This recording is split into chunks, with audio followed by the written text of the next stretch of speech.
Alright guys, more food in America. This is the classic American cheeseburger. Now I've made burgers before, but I've made some pretty fancy ones, like the Juicy Lucy BLT Bison Burger. But this is just a classic cheeseburger recipe that you'll find in most cookouts throughout America.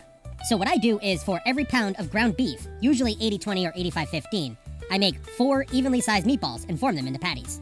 Now you don't have to sprinkle it, just kind of pour it over the top, but make a mixture of salt, pepper, and onion powder. If you want to do Juicy Lucy's, you put in a couple of blocks of cheese. If you want to do barbecue burgers, you do a couple of globs of barbecue sauce on each patty. This would be the part right here where you would fancy up the inside of the burger, because you're going to take everything that you just put on top and lock it inside. And that's all going to mix in with the juices as the burgers are on the grill. Before we do that, we're going to prep the potatoes to make homemade crinkle cut fries. I'm not going to lie, they did not come out pretty, but they're not supposed to, they're fries. And we're going to let these sit in cold water for an hour before we put them in the air fryer.